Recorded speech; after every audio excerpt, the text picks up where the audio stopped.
Hey everyone, Hey Casey and Steve here from the Lazy E Homestead. So we have had a night tonight that is, I guess you would say, needs to go in the books. Yeah, one for the books for sure. One for the books. That's the words I was looking for. First off, I want to say thank you to Zane and his son came out from the flip-flop farm here locally close to us. They were an amazing help. Big And time. you know, it's good for homesteaders to get together and have experiences. And like I said, this is definitely an experience. Yeah. So about 5:30 today, one of our pigs, she gave birth to a stillborn piglet. It was underdeveloped, and we got concerned.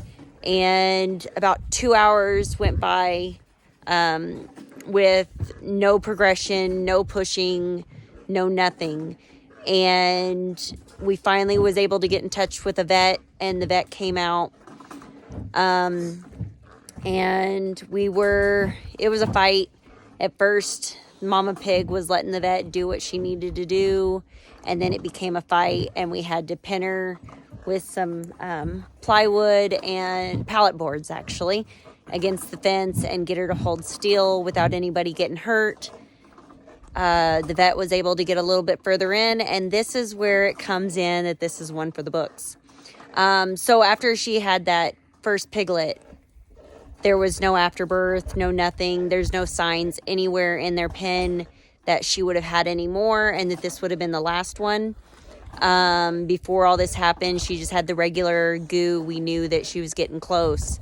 So there was no blood or anything until after she had the first pig. So the vet got all the way up in there, almost to her shoulder, and That far. And she's got some pretty long arms. and she felt no other piglets, no placenta, no Nothing. fluids, nothing. She So said usually she can feel an ear or a leg or something if there's a little pig in there. put my arm on the. And she said there was quite literally nothing in there. She was stunned. So we had plans that we were going to do a C-section if she wasn't able to pull the piglets out. But since she felt nothing, we all did, for the sake of the pig, decided not to do a C-section. She did supply us with some oxytocin, and because it's weird that there's no afterbirth and there was only one piglet. That's not common for pigs, especially one of her size. But the reason she decided against the C-section was because she didn't feel any, and she was scared that maybe this was a fluke, which is not common. She was scared that it was a fluke, and she didn't want to do a C-section and pull out a whole bunch of undeveloped piglets that weren't ready, and maybe this one was just, yeah. But she did supply us with some oxytocin to give to her if we feel it, but she did advise just to let her go for 24 hours. See what happens. See what happens, and How bizarre it is, especially. yeah. And another reason why she decided against sedating, as a lot of you know, everything on our farm has a purpose. And if she would have sedated the pig to do the C-section, we would not have been able to Use the meat use the meat. for the most part. So, and you know, it doesn't really come down to that. Everything on the farm does have a purpose, but also too, we care about the welfare of our animals. If she was suffering and the vet would have advised for us to go ahead and go forward with it, we would have went ahead and went forward with the C-section. Just hold still right there, and I'll move here. You keep moving that way, so the light keeps getting. Well, I had to lean my arm I on understand. something. Oh, now there's a reflection. What was I saying? Anyway, everything on the farm has a purpose, and the welfare of the animal is very important to us. Top priority. So, like I said, if the vet would have advised to go forward with the C-section, that it would have been the best case scenario for the pig, we would have done that. But being that the vet wasn't comfortable with doing a C-section because of her not finding anything in the pig, Yeah. then that's why we've decided, along with the vet, to wait it out and see what happens in the next 24 or 48 hours. We won't show any gore, but because of the oxytocin that she got, so because of the oxytocin that she did get, she has been contracting a little bit.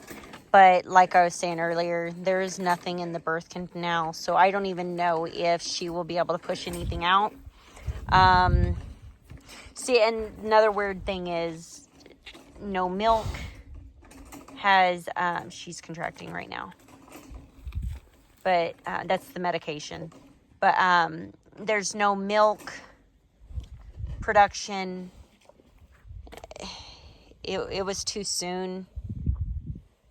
It was way too soon, and the vet is very stunned at everything that she encountered with this pig. So, told her, welcome to the Lazy Homestead, where nothing is normal. So, that basically Murphy lives on the property. Murphy's Law. We're trying to evict him. But so, like you guys heard us say it many times before, I think it's starting to become our motto, but it's never a dull moment here. There's always something. Things don't seem to go right, but we stick it out. That's part of it. You know, we signed up for this, so. There we go. We're seeing our reflection. I'm not sure if it's showing up in the video. Yeah. But looks like there's people standing behind us. That's why we keep moving.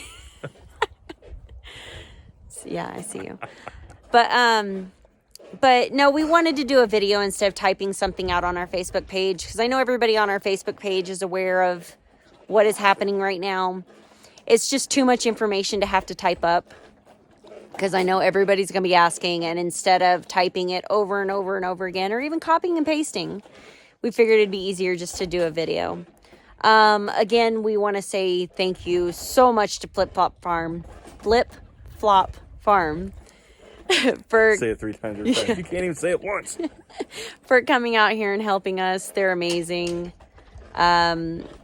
It's always great to have other homesteaders, like-minded people. Yeah, it's really nice. It really helps us to keep focused on what our focus is on the farm, the homestead, whatever you want to call it, on what our goals are and what we're going forward, and seeing other people doing it and seeing that we're not doing things wrong, even though sometimes we feel like we have just huge farm fails. Things can happen. We all know that, but we do know when to step in and get a vet out like we did. Yep. So, and we were just glad that she was available on a late Sunday evening. Yeah. I'm just glad this didn't happen at midnight. I mean, it still could if for some reason those piglets were up there so far that she couldn't even reach them, and then all of a sudden we have piglets. We're prepared for the worst, but we're also too prepared for if she rejects them because of all the stress. We're prepared to try our best to take care of the piglets as well. Do what we can. Yep. As you guys know, we try and there's only so much you can do. Nature does its thing, and nature knows when to say uncle, and we can keep trying from there. But sometimes it's, that old saying, beating a dead horse. It's sometimes you do what you got to do and go from there. Yeah. So we thought about recording what all was happening, just so that way, other people, they need to see too what some people go through. It's not always fun and games on a homestead. There's death. There's ugly. There's ugly. And that's one thing that we really strive on. I'm falling. Is making sure that we don't only share the good. We share the good, we share the bad, we share the ugly. It's part of life. But we try our best to do everything we can. Try to be honest. So. Yep. All right. Well, we'll update you guys if we have piglets or if we don't. But I don't know. It's all weird. not. I was expecting her to start pulling out piglets and for her to come up and twice and look as confused as we are was hard. So, and if you guys hear that screeching sound in the background, that's the calves licking on their mineral tubs. Yeah, that do not have any minerals in them right now, so we need to fill that up. So, all right. We'll show you guys a peek of the cows. Yep, see, they're just eating the buckets. And they look really ragged right now because they had a protein bucket. And they ate on that, full of molasses. They ate on that and then started licking each other. Gave each other's cow licks. And smeared molasses all over each one of them. And the goats are just as fluffy right now. So, all right, we'll keep you guys updated. Thanks, guys. Thank you. See y'all. Bye. All right, bye.